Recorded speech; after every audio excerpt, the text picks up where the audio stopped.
अगर मुझे नवाज शरीफ साहब उसमें नजर नहीं आ रहे हैं, उस मतलब आपको नवाज शरीफ वज़ीर-ए-आज़म आइंदा नजर नहीं आते? नहीं जी, मुझे आइंदा नवाज शरीफ साहब नज़र नहीं आ रहे हैं। उसकी वजह यह है कि जैसे मैंने कहा ना, जो दिखता है वो होता नहीं है, जो होता है वो दिखता नहीं है। इस वक्त सारी कौम समझ रही है कि जी नवाज शरीफ आ रहे हैं और उनको बिल्कुल वो PMLN के लिए बहुत मुफीद होंगे, और जो है इनके वोट बैंक भी चेंज होगा। मगर मुझे नज़र नहीं आ रहे कि नवाज शरीफ साहब को चौथी दफ़ा प्राइम मिनिस्टर बनाएंगे। अब जो है सलमान अकरम राजा साहब, आपका क्या तजिया कहता है? क्योंकि इस वक्त सारी गेम इसी बात के इर्द गिर्द घूम रही है कि इस्टेब्लिशमेंट के साथ मियाँ साहब की एक दफ़ा फिर डील हो गई है। ये 40 सालों का उनका सियासी सफ़र कुछ ऐसा ही है, तो एक दफ़ा फिर डील हो गई है, इसलिए सारे बंद दरवाजे खुलना शुरू हो गए हैं। आज अदालतों से आगाज़ हुआ है, कल सियासत में दरवाज़ा खुल जाएगा, तो ये रास्ता आगे चलेगा और वो वज़ीर आज़म बन जाएंगे। एटलीस्ट उनकी पार्टी इसी उम्मीद के ऊपर है। आप सोचते हैं कि वज़ारत उज़्मा दोबारा बनने, वज़ारत उज़्मा तक पहुँचने में कामयाब हो जाए? बज़ाहिर तो यही नज़र आता है, लेकिन उनकी राह में 3 अभी मुकदमे हायल हैं। देखें 3 मुकदमे क्या हैं। एक मुकदमा तो वो है जिसका आपने जिक्र किया, सुप्रीम कोर्ट ने उनको हयात नाअहल करार दिया था बेटे से तनख्वाह ना लेने पर। हम सब उसको एक बुरा फैसला कहते हैं, लेकिन वो फैसला बहरहाल मौजूद है और अब उसके खिलाफ अपील का दरवाज़ा बंद हो गया। जो पिछले हफ्ते फैसला आया उसने कहा कि 184(3) के जो फैसले हैं उनके खिलाफ अपील नहीं हो सकती रेट्रोस्पेक्टिवली, यानी कि माजी के फैसलों पर। अब उस फैसले को हटाने के लिए करना ये होगा कि किसी दूसरे फैसले में, किसी दूसरे मुकदमे में यह कहा जाए कि नाअहली जो है 62(1)(f) की वो ताहयात नहीं है। उसी सूरत में सर वो मामला जल्द या बदेर सुप्रीम कोर्ट के सामने जाएगा, क्योंकि इलेक्शन एक्ट में इन्होंने 5 साल की मुद्दत की है, तो नून लीग दावा करेगी कि 5 साल के बाद नवाज शरीफ बहाल है, तो मामला अल्टीमेटली सुप्रीम कोर्ट के सामने जाएगा, वहां उसको फैसला करना पड़ेगा। जी मैं यही अर्ज कर रहा हूँ, यही मैं अर्ज कर रहा हूँ ना। 3 फैसले दरकार हैं इस वक्त मुस्लिम लीग नून को। एक तो यह फैसला दरकार है, दूसरे 2 फैसले वो दरकार हैं जो एहतसाब अदालत ने उनको सजा दी है, उनको मुजरिम करार दिया है। एक मामला एवनफील्ड फ्लैट्स का है और दूसरा जो अजीजिया स्टील मिल का है। अब उन दोनों असासों के हवाले से ये कहना पड़ेगा किसी अदालत को कि अगरचे मियाँ नवाज शरीफ ने इन असासों के हवाले से अब जो उनके ख़ानदान की मिल्कियत है, उनके बेटे की मिल्कियत है, कोई ज़राए नहीं बताए, लेकिन उनको ज़राए बताना उन पर वाजिब नहीं है। ये फ़ैसला देना पड़ेगा किसी अदालत को, तभी वो उन फैसलों से हट सकेंगे, उनकी बरियत हो सकेगी। और ये एक बहुत बड़ा अमल होगा। इसका मतलब ये होगा कि कोई भी शख्स जो किसी हुकूमती ओहदे पर फाइज है, उसको ये बताने की ज़रूरत नहीं कि उसके 22, 23, 24 साला फर्जंद के पास अगर अरबों हाँ रुपए आ गए तो कहाँ से आए, ये काम किसी और का है कि वो ढूंढे, उससे सवाल नहीं हो सकता। तो एक बहुत बड़ा अमल होगा। लेकिन नज़र यही आता है कि ये तमाम मराहिल वो तय कर जाएंगे। उसके बाद सियासत का मरहला होगा कि इस वक्त जो पूरे मुल्क में जिस तरह लोगों को उठाया जा रहा है, अगवा किया जा रहा है, या झूठे मुकदमे बनाए जा रहे हैं, घरों में रात के 2 बजे 3 बजे घुसकर जो एक सफाकी का बर्ताव किया जा रहा है, खवातीन के साथ किया जा रहा है, अगर कोई ये समझता है कि इससे माशरे में गुस्सा और नफरत पैदा नहीं हुई तो वो इंतहाई, मैं समझता हूँ, बेवकूफ शख्स है। मुझे इस वक्त ये माशरा जो है उससे से भरा नजर आता है। आज आप जब इमरान खान से मिल रहे थे तो आपने साइफर वाला मामला उनसे डिस्कस किया? क्योंकि बहुत सारे लोगों का ख्याल यह है कि पिछले इंतखाबात में इमरान खान लाडले थे इस्टेब्लिशमेंट के, और नवाज शरीफ नाहल हुए, जेल में गए, मरियम भी जेल में थी, और इंतखाबात हुए 2018 के। इस दफ़ा यही सज़ा जो है इमरान खान के हिस्से में होगी, नाहल भी होंगे, जेल में भी होंगे, और इलेक्शन हो रहे होंगे। साइफर में क्या इमरान को सज़ा हो सकती है? बिल्कुल ही मुमकिन है। देखिए मेरी नज़र में कानूनी तौर पे तो नहीं हो सकती। साइफर का मुकदमा बिल्कुल खोखला मुकदमा है, लेकिन आपने दुरुस्त कहा, मेरी नज़र में मरियम बीबी को भी सज़ा नहीं होनी चाहिए थी। देखिए अगर मैं खालिस्तन कानूनी तरीके से बात करूं, कैप्टन सफदर को सज़ा नहीं होनी चाहिए थी, लेकिन हमने देखा हमारी तारीख में अदालतें ये करती आई हैं।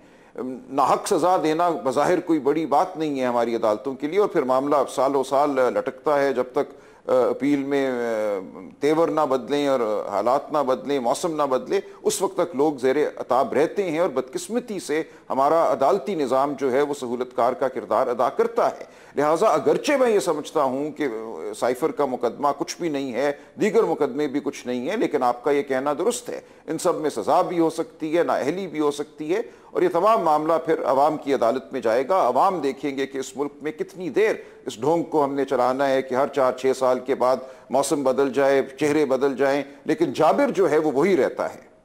खुर्रम दस्तगीर साहब, 30 अक्टूबर 2011 इमरान खान का जलसा था जिसको उन्होंने कहा था कि ये नई तारीख रकम होने जा रही है। आज नई तारीख रकम हुई, एक नया चेहरा लॉन्च किया गया और इस्टेब्लिशमेंट ने मुकम्मल सपोर्ट की कि एक थर्ड पोलिटिकल फोर्स के तौर पर पीटीआई उभरे। उसके बाद 2018 से लेकर जैसे इख्तिताम हुआ 10 अप्रैल 2022 को, वो भी हमने देखा।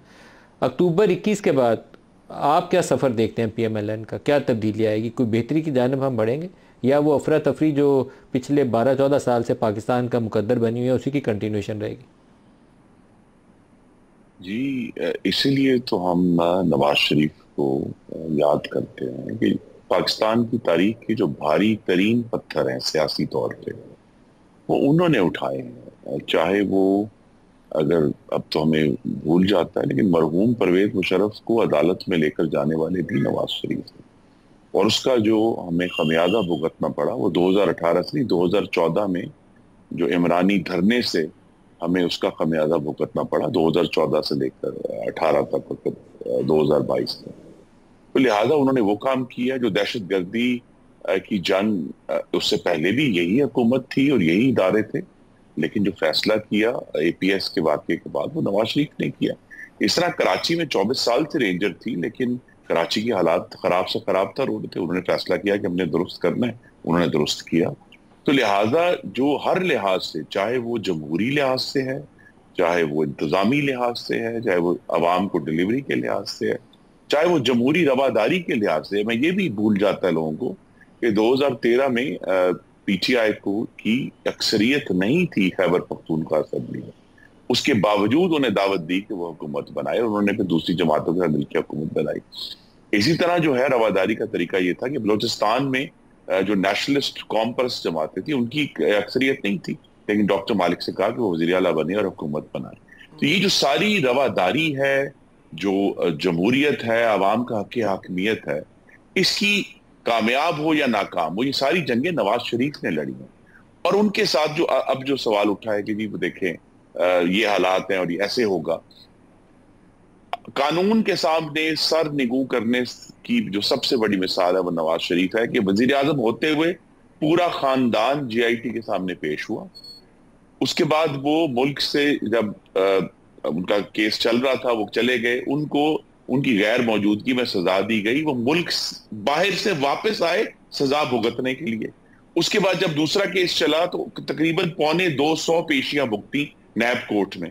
अब अगर हम मिसाल दे दें कि वो साहब जो आज जेल में हैं, वो तो 42 में से 3 पेशियां भुगत के कहते हैं मेरे लिए बहुत हो गया, और कहा आज ठीक है कि जी कह रहे हैं कि बहुत ही गैर मामूली रिलीफ मिला है। तो 17 हिफाजती जमानतें भी तो मिली है ना, अभी किसी को ज्यादा देर नहीं गुजरी कि हिफाजती जमानतें मिली हों, और एक वक्त में 12 जमानतों पे थे वो जो उनको दिया गया। तो ये जो अदालतों के मामलात हैं, ये जो सारे इशूज हैं जमहूरियत के, मुईशत के, और आखिरी बात जो करनी है वो खारजा पॉलिसी की करनी है। कि जो खारजा पॉलिसी का जो कीचड़े इमरान खान उड़ा के गए हैं, उसका भी जो कुछ तो सालवेज जो बाजियाबी है शहबाज शरीफ के सामने की है, लेकिन जो नवाज शरीफ की क्रेडिबिलिटी है बैन अल-अक़वामी दुनिया में, उनसे ज्यादा किसी की क्रेडिबिलिटी नहीं पूरी दुनिया में। और उन्होंने जो पाकिस्तान को उस वक्त एक जुर्रत का फैसला करके एटमी ताकत बनाया, उनका नाम पूरी दुनिया में जाना जाता है। तो लिहाजा पाकिस्तान की जो क्रेडिबिलिटी है, इकोनॉमी है, डेमोक्रेसी है, उसके लिए नवाज शरीफ से हमारे पास तो बेहतर कोई नहीं है। और यही मैं दोबारा कहूंगा कि उनके साथ जो नाइंसाफी के फैसले हुए हैं, अब आप या तो कह देंगे जी अफसोस से हाथ मलते रहे कि जी अब तो पत्थर पे लकीर हो गई है, सुप्रीम कोर्ट ने इकामे का फैसला कर दिया, अब तो पत्थर पे लकीर हो गई, जज अरशद मलिक ने मिसकॉन्डक्ट करते हुए तनाव के अंदर आके उसने वो गलत फैसला कर दिया। तो क्या वो जो गलत फैसले हैं उनका कोई अजाला होना है या नहीं होना, जिसको नाइंसाफी के तहत सजा दी गई, इस्लाह का अमल कानूनी रास्ते से होना चाहिए। इस्लाह का अमल कानूनी रास्ते से होना चाहिए। मैं